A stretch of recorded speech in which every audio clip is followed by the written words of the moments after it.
Take our minds and think through them. Take our lips and speak through them. Take our souls and set them on fire. Amen.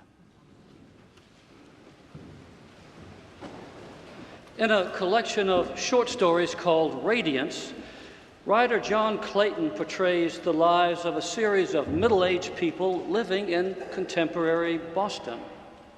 One works in sales for a company called Data Management, of all things. Another is a consultant living much of his life in airplanes. Another working in corporate life downtown. And they're all going through the usual midlife passages. Children growing up, pressures at work, heart attacks, marriages breaking up, friends dying of cancer. Looking at the rat race and asking what it's all for. But what makes these stories so surprising is that in each of them something ruptures in the characters' lives. And when that happens, they discover a dimension of life they realize they had been missing. When David, in the first story, discovers his wife is unfaithful, he heads to their beach house to try to pull his life back together. He heads there to find some new pattern, some new way, deciding, he says, that he isn't willing to be bullied anymore by the vague dreams of making it he'd been carrying, that he's sick of working so hard, not just to succeed, but to make himself worthy in his own eyes, or really in his dead father's eyes. But walking on the dunes, he begins to sense what he calls a presence, and begins to wonder whose hands he's in, and whether he could relax and let the guy take over. In another story, Ned has a heart attack and decides his heart must have known the pain of having to live another day and another year after year, having to perform for others, for an other who was himself too, until one day his heart balked like a horse at the 1,000th jump. But after recovering from the surgery, something was different. He can't walk down the aisle of the airplane without sensing all these lives entering his chest, faces of desire mixing inside him. He loses all sense of being separate from the lives of the people around him. But instead of this being good news, he becomes virtually incapacitated by it. And then there's Peter, always judging people by whether he likes them or not. Peter sees time as his enemy, keeping him from getting everything done. He sees the world around him strictly in terms of his own needs. Things are going all right until one winter day, riding the subway in from Newton, he looks into the eyes of a middle-aged man with a laptop sitting across the aisle, and he believes he sees straight into the hurt and panic just behind this man's eyes. Then the subway rumbles to a stop. Everyone gets out, and the moment passes. But he can't shake what he's seen. It was a moment, the story says, of radiance. It's seeing into the depth of things all of a sudden. And these moments of radiance begin to come steadily, throwing his whole life out of kilter. Well, as we know from the way we began our service today, this is the season of Epiphany, a word that means the shining out of the light. During the weeks after Christmas, the church explores what it means that the light of Christ has shined into the world from another dimension and is with us now. Both of our lessons are about just that light. In the Old Testament reading we heard from Isaiah, we hear God calling Israel from this other dimension, "Do not fear, for I have redeemed you. I have called you by name, and you are mine. When you pass through the waters, I will be with you. When you walk through the fire, you shall not be burned, because you are precious in my sight and honored, and I love you." God's light and love are breaking into the world from another dimension, calling, promising, assuring. And in the gospel we just heard, Jesus is beginning his ministry by going down into the waters of the Jordan River to be baptized. He does it to place himself alongside his fellow human beings who've come there seeking cleansing and new beginnings. But then something stunning happens.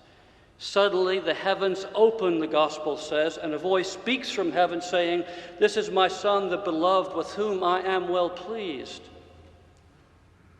A radiance shines at that moment, and a voice speaks as if from another realm.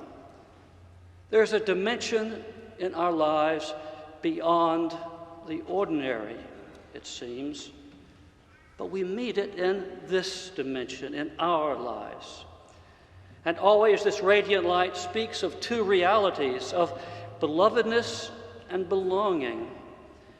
In Jesus' moment of radiance by the River Jordan, what crashes through to him is how much he is loved and held by the love at the heart of the universe. He is beloved, safe, no matter what. That's the message that radiance so often brings. And it brings another too. Jesus experiences his belovedness only as he enters into the water of baptism with the crowd.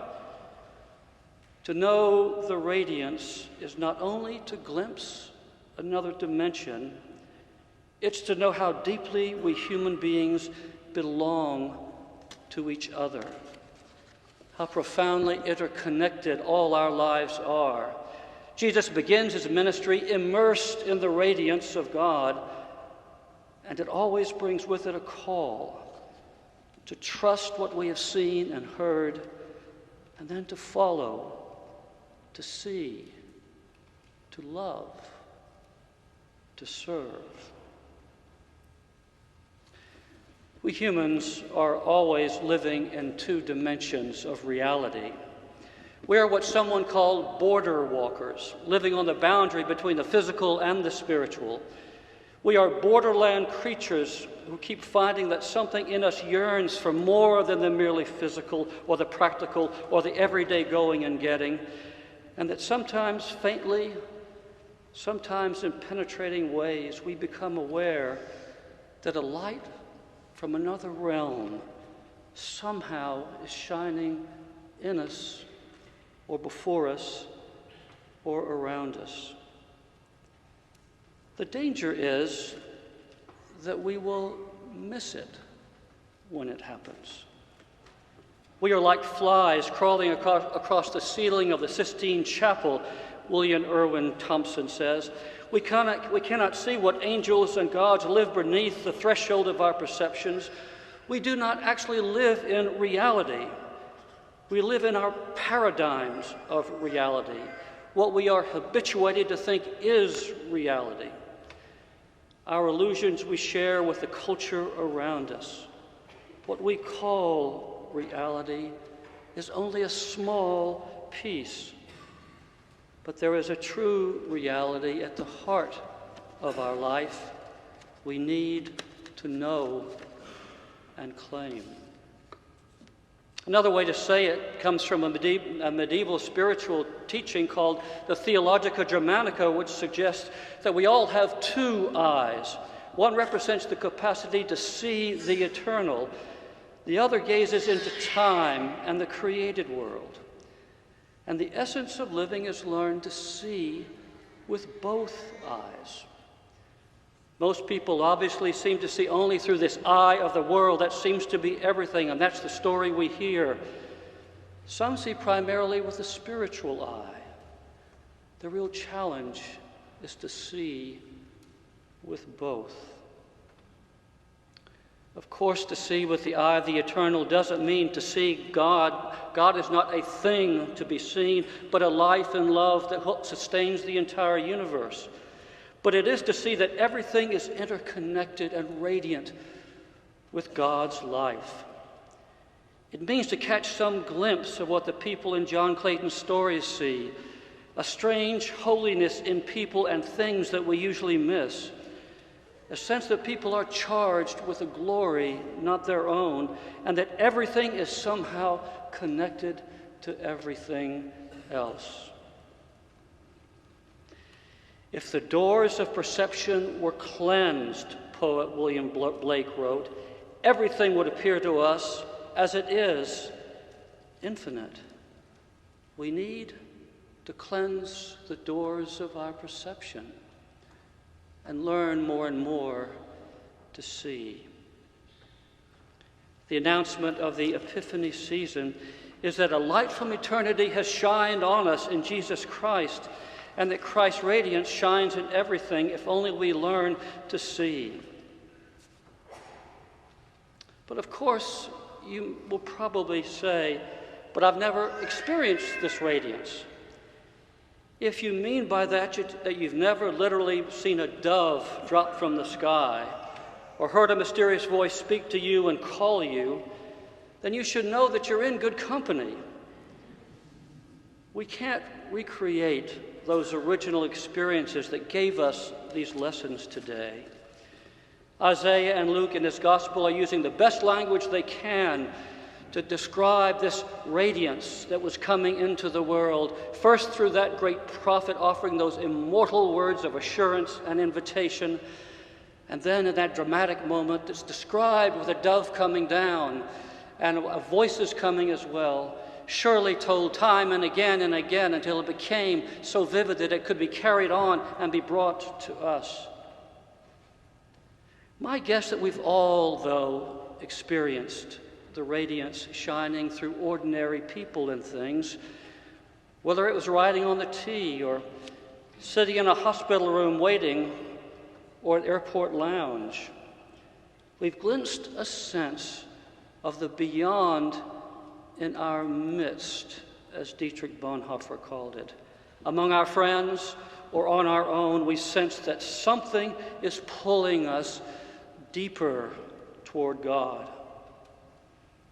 I glimpsed it in the Holy Land along with plenty of others not so long ago as the sun slowly rose in the east, turning a dark night into a glistening brocade of color. It felt as if the shimmering had become a temple to the glory of God. I sensed it walking along the Charles River, sorting out some event in my life, or sitting in silence and simply listening to what the silence can say. I've glimpsed the light watching the relief workers in Greece and Italy as they struggled to care for desperate refugee families. There is a shining radiance of love, even watching them on the screen. And of course, radiance shines through the windows and frescoes of this church. And most of all, from the words of Scripture and bread and wine that become Christ's body and blood. Here is where we come to receive the light week by week, to reflect on our lives and our moments of radiance. It is where we come to seek understanding of where our lives are going in the context of the great mystery of God's love for us personally and for everyone. And it's where we come to grow in being agents of this radiant, Christ-filled light and love. And that explains what is in many ways the sadness that hangs over Clayton's stories. You see, his characters don't know what to do with these experiences of radiance. The experiences stir and excite them, but those moments mostly seem to trouble them and their friends. They don't know what to make of them. And often these experiences only seem to complicate their lives and slowly fade away. None of them has any sort of faith that can help them to see.